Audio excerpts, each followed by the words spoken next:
बाजारासारखी creamy, rich आणि चविष्ट अशी केसर पिस्ता कुल्फी आज आपण घरच्या घरी बनवणार आहोत, तेही अगदी सोप्या पद्धतीने। यात मी कस्टर्ड पावडरचा अजिबात वापर केलेला नाही आहे। ही कुल्फी आपण फक्त दुधापासून बनवणार आहोत आणि खूपच क्रीमी बनवून तयार होते। त्यासाठी तुम्ही हा व्हिडिओ शेवटपर्यंत नक्की बघा। इथे मी 1 लिटर एवढं म्हशीचं दूध घेतले आहे। म्हशीच्या दुधामध्ये भरपूर असं फॅट्स असतं, त्यामुळे आपल्याला असं फुल फॅटच दूध घ्यायचे आहे। छान याला उकळी काढून घ्यायची आहे आपल्याला आणि साईडला जशी साय चिपकते ती अशी काढून घ्यायची आहे आणि सतत ढवळत राहायचं आहे आपल्याला याला। हे दूध गरम करण्यासाठी आपल्याला शक्यतोवर जाड बुडाचं भांडं वापरायचं आहे, जेणेकरून दूध खाली चिटकणार नाही। आता मी इथे अर्धी वाटी एवढी साखर घालते आहे। तुम्ही तुमच्या आवडीप्रमाणे किती गोड हवा आहे त्यानुसार तुम्ही ते प्रमाण ठरवू शकता। साखर आपल्याला व्यवस्थित वितळून घ्यायची आहे, सतत ढवळत राहायचं आपल्या दुधाला। त्यानंतर मी इथे काजू आणि बदामची पूड करून घेतलेली आहे, पाव वाटी एवढं मी घेतलेलं आहे। यामुळे असं दुधाला छान घट्टपणा येतो। व्यवस्थित आपण ही ड्रायफ्रूट पावडर मिक्स करून घेऊया। त्यानंतर मी इथे 1 चमचा एवढी पिस्ता पावडर घातलेली आहे। खूप छान रंग येतो आणि आपली केसर पिस्ता कुल्फी आहे, त्याच्यामुळे याच्यामध्ये पिस्ता हवाच। आता याच्यामध्ये मी भिजवलेले केसर आहे ते घालते आहे। केसर मी दुधात आधी भिजवून ठेवले होते गरम दुधामध्ये, याच्यामुळे खूप छान असा रंग येईल। आता जरी केसरचा रंग एवढा दिसत नसेल, पण जसं जसं दूध शिजेल तसं याला छान असा पिवळा रंग येईल।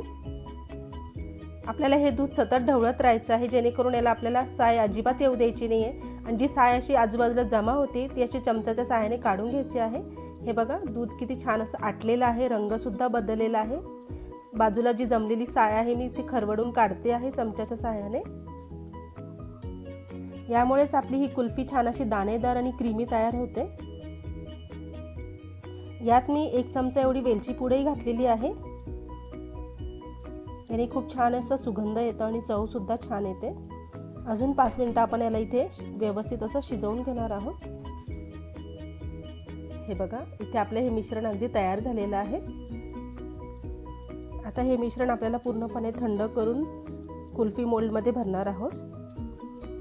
व्यवस्थित थंड करून घ्यायचं आहे। हे बघा, थंड झाल्यानंतर अजूनच थोडं घट्ट झालेलं आहे, तुम्ही पाहू शकता।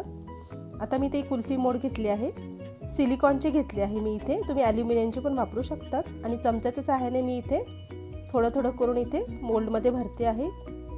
तुमच्याकडे जर असा साचा नसेल तर तुम्ही इथे जे पेपर कप मिळतात डिस्पोजेबल ते वापरू शकतात। सगळं मी इथे मोल्ड व्यवस्थित इथे भरलेलं आहे। आता वरतून मी पेपर फॉईल लावते आहे, ॲल्युमिनियम पेपर फॉईल आहे, ज्याच्यामुळे आपल्या कुल्फीमध्ये आईस क्रिस्टल जमा होणार नाही, बर्फ तयार होणार नाही। व्यवस्थित असं झाकून घ्यायचं आहे, व्यवस्थित दाबून, म्हणजे त्याच्यावर असं व्यवस्थित हे कव्हर झालं पाहिजे। त्यानंतर वरतून मी असं हलक्या हाताने एक कट लावून घेणार आहे पेपर फॉईलला आणि याच्यातून आपण जी स्टिक आहे ती घालणार आहोत कुल्फीची। खूप कापायचं नाही आहे, हलकीशी स्टिक जाईल एवढी जागा ठेवायची आपल्याला। हे बघा, इथे मी कुल्फीची स्टिक आतमध्ये घातलेली आहे, जेणेकरून असं उभं राहील व्यवस्थित, असे इकडे तिकडे जाणार नाही आणि याच्यामध्ये आईस क्रिस्टल सुद्धा बनणार नाही। आता फ्रीजरमध्ये तुम्ही याला रात्रभर असं ठेवून द्या, म्हणजे जेणेकरून व्यवस्थित सेट होईल। माझ्याकडे असा छोटासा मटका आहे, म्हणजे मटका कुल्फी असते ना तसं मी इथे करणार आहे। याच्यामध्ये मी भरून घेणार आहे मिश्रण, एक छोटा ग्लास होता त्याच्यातही मी भरला आहे। मटक्यातली कुल्फीला मी असंच झाकून ठेवलं आहे, पण इथे वरती मी स्टिक लावली आहे। हे बघा, दुसऱ्या दिवसाचा हा व्हिडिओ आहे। व्यवस्थित इथे आपली कुल्फी सेट झालेली आहे, किती छान दिसते तुम्ही पाहू शकता। आता मोल्डचे जे कागद आहे तो पण काढून घेणार आहोत आपण हा। जर तुम्ही रात्रभर अशी कुल्फी सेट करण्यासाठी ठेवली तर व्यवस्थित सेट होते।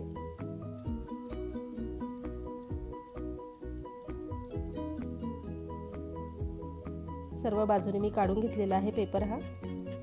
हे बघा, कशी पटकन अशी कुल्फी बाहेर आली तुम्ही बघू शकता आणि किती छान अशी दाणेदार तयार झालेली आहे।